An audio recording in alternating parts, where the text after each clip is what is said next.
Cream your butter and sugar. That's what keeps the cake light and tender.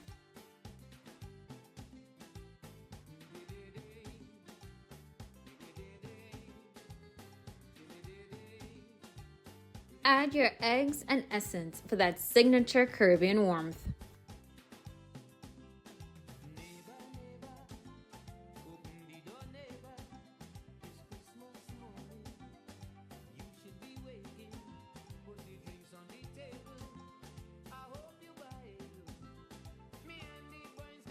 Fold in your blended soaked fruits and that rich browning.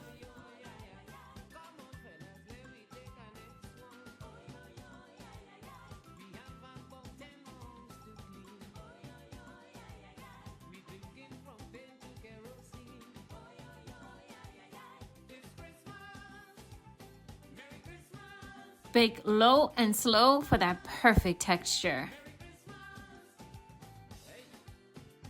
And finish with a brush of rum or wine. This is what makes it black cake.